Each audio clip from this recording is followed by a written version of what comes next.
Kita tentu sering melihat anak-anak yang mengalami masalah dalam berinteraksi sosial terhadap teman sebaya atau orang dewasa di sekitarnya. Tentu ada hal-hal yang melatar belakangi kenapa mereka bisa seperti itu. Salah satu masalah adalah terhambatnya perkembangan bahasa mereka. Kita tahu bahasa adalah salah satu media yang merupakan alat untuk kita mengkomunikasikan segala kebutuhan kita dan untuk mengkomunikasikan segala ide dan perasaan kita. Nah, ketika bahasa menjadi terhambat, tentunya saat anak berinteraksi dengan teman sebaya dan orang lain, itu akan terhambat pula. Misalnya ketika mereka ingin membutuhkan sesuatu, meminjam kepada teman, karena ia tidak tahu bagaimana caranya dan bahasa atau kalimat apa yang harus dia ucapkan, akhirnya dia rebut, dan tentunya teman yang merasa direbut tidak akan mau menerima begitu saja. Akhirnya munculnya masalah dan membuat anak menjadi agresif. Nah, pemirsa, ternyata masalah-masalah yang terjadi ketika anak berinteraksi sosial bukan hanya karena kebiasaan yang mereka lihat sehari-hari, tetapi juga karena perkembangan bahasa yang terlambat. Untuk itu kita akan melihat bagaimana kemampuan anak berinteraksi sosial dan bagaimana mengatasi masalah-masalah anak yang muncul ketika berinteraksi sosial pada episode Guruku kali ini. Jangan kemana-mana. Usia 2-3 tahun bisa dikatakan sebagai usia transisi awal pada perkembangan anak, di mana anak sedang mengalami keinginan yang sangat besar untuk menjadi mandiri. Tetapi di lain pihak, kemampuan bahasa anak masih belum mencapai tahap yang cukup untuk bisa berkomunikasi dengan sempurna, sehingga tidak mudah baginya mengkomunikasikan apa yang dirasakan dan diinginkannya. Seperti kasus ini misalnya, ada anak yang merebut mainan temannya sampai anak yang sedang menggunakan mainan itu kesakitan karena mempertahankan mainannya dan menangis. Nah, bagaimana cara kita, orang tua dan guru, mengatasi hal itu jika terjadi pada anak?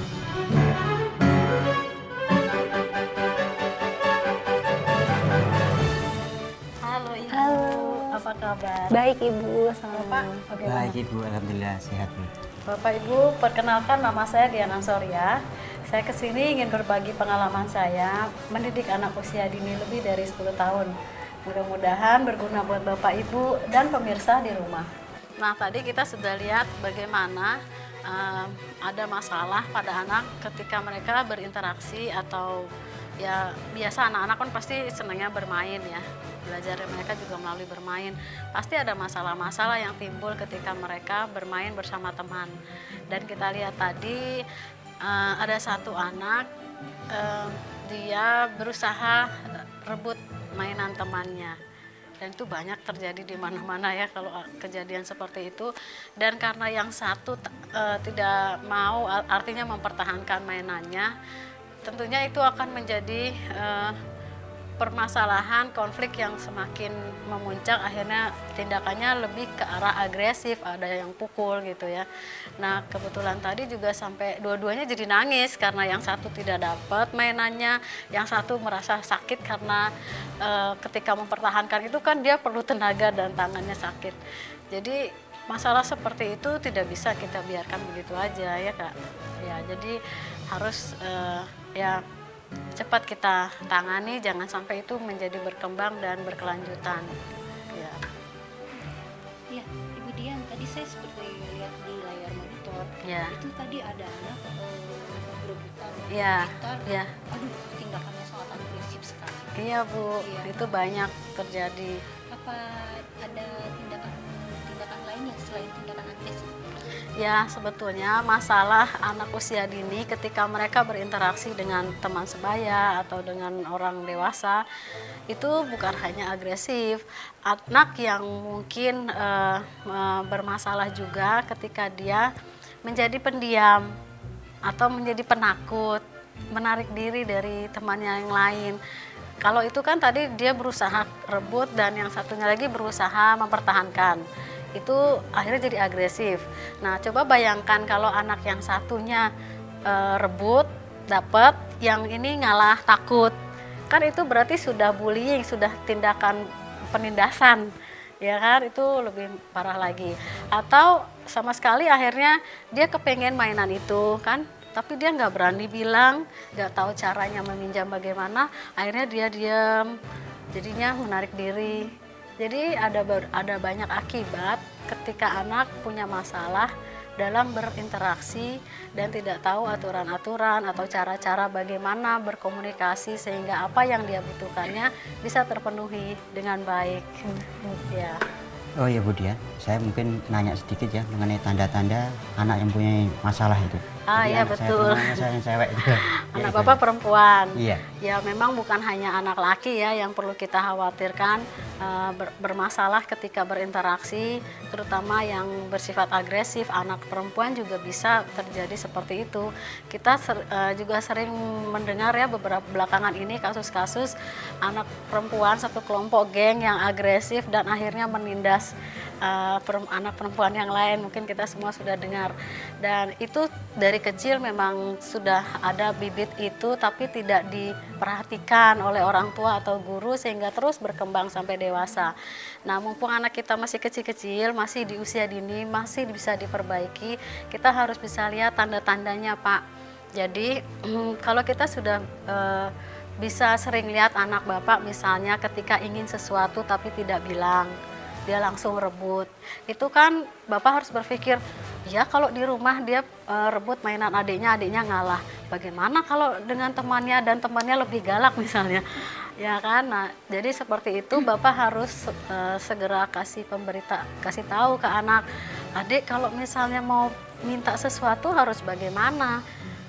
Ya, jadi harus kita ingatkan terus anak itu setiap hari tentang aturan-aturan yang kita sebut ya kalimat-kalimat positif seperti meminjam. Boleh tidak aku pinjam? Kemudian apa kalau misalnya kalau tidak boleh temannya pinjam, kita harus bagaimana? Jadi antisipasi bagaimana caranya kalau kita ternyata tidak dikasih pinjam. Boleh tunggu atau ambil mainan yang lain. Itu tindakannya. Jadi tanda-tandanya lagi misalnya kalau itu karena dia tidak tahu bahasa atau caranya meminjam. Kemudian ada lagi biasakan kepada anak juga, misalnya ada satu anak yang dia ingin sesuatu tapi tidak bilang sama bapak, tapi langsung ambil, diam-diam ngambil. Misalnya dia perlu uang gitu ya, sama bapak nggak bilang tapi ambil dari dompet bapak. Itu bahaya kalau dari kecil sudah terlihat tanda-tanda itu. Jadi bapak juga sudah bilang, sepertinya kemarin di dompet bapak ada uang warna merah nih, yang merah kok tidak ada ya sekarang gitu. Kira-kira buat apa ya gitu. Jadi itu harus juga diwaspadai hal-hal kecil yang sebetulnya mungkin kita anggap paling si Ade lagi perlu cuman nggak berani bilang. Ya harus dikasih tahu gimana caranya ya Dek supaya dia berani bilang, dan Bapak katakan juga kepada dia bahwa Bapak tidak akan kok marah atau larang kalau kamu minta sesuatu, sepanjang Bapak punya uang kita bisa beli bareng-bareng. Jadi aturan-aturan itu harus kita jelaskan ke anak. Dan tadi tanda-tanda hal-hal kecil yang mungkin kalau misalnya di dapur atau sedang mencuci pakaian atau mencuci mobil, itu kita lihat bagaimana anak mau tidak menolong, ya kan? Pak sedang apa Pak? Bapak sedang cuci mobil. Aku boleh bantu nggak Pak? Gitu kan? Atau kalau misalnya dia tidak mau bantu, cuek itu ya, main yang lain, malah mungkin merusak mobil Bapak. Sepertinya Bapak perlu bantuan deh, kurang air nih atau kurang sabun. Kalau Bapak masuk ke dalam kotor, bisa nggak Adik bantu? Jadi libatkan anak juga di setiap aktivitas. Nah, ada banyak cara kita bagaimana memahami tanda-tanda anak yang mengalami masalah dalam berinteraksi sosial dan bagaimana kita mengatasinya. Nanti saya akan memberikan pada Bapak dan Ibu kiat-kiat sederhana bagaimana agar kita bisa memahami tanda-tanda anak yang memiliki masalah dalam berinteraksi serta bagaimana kita mengatasinya. Pemirsa, jangan kemana-mana.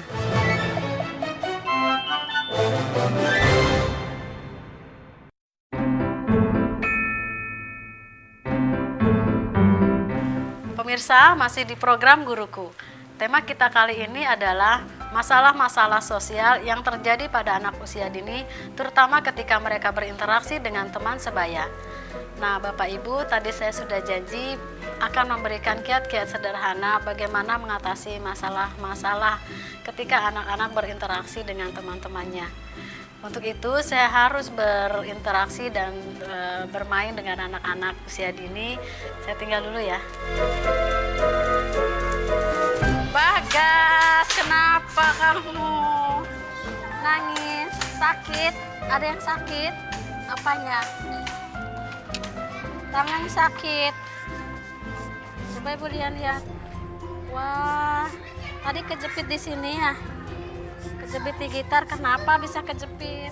Saat peristiwa agresi itu terjadi, kita harus segera melerai. Dan bukan hanya melerai dan meredakan tangis anak yang terintimidasi, tetapi juga membicarakan pada anak yang melakukan tindakan agresi.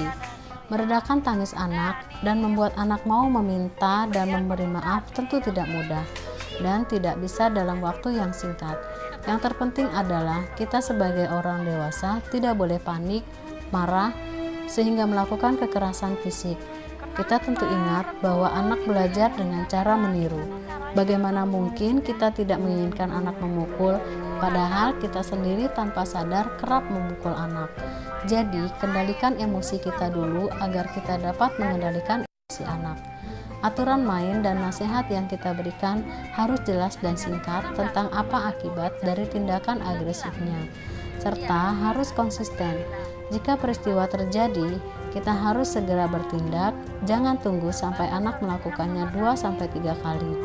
Anak perlu segera tahu bahwa tindakannya tidak bisa diterima.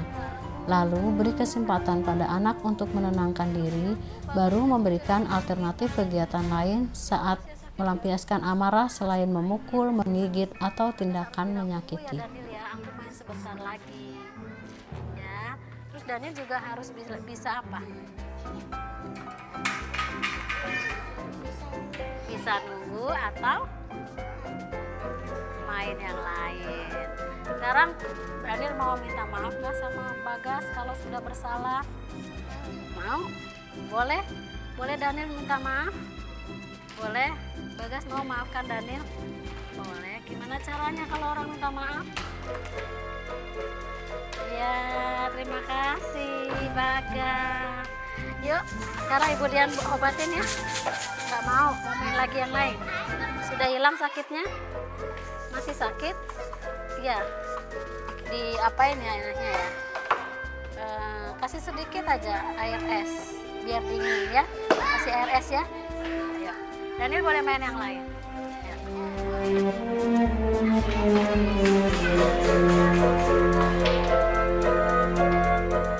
Nah pemirsa, ternyata anak usia dini perlu mendapatkan stimulasi yang tepat agar mereka tidak menemui masalah ketika berinteraksi dengan teman sebaya dan orang dewasa di sekitarnya. Dan ini harus dilakukan sedini mungkin, berulang-ulang, dan dengan cara yang menyenangkan. Setelah ini, saya akan berbincang-bincang kembali dengan guru dan orang tua murid tentang masalah-masalah yang terjadi pada anak usia dini dan bagaimana menyelesaikannya. Jangan kemana-mana.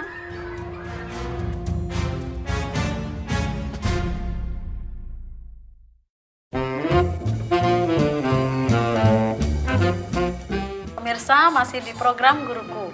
Tema kita kali ini adalah bagaimana menyelesaikan masalah-masalah yang terjadi pada anak usia dini, terutama pada masalah interaksinya.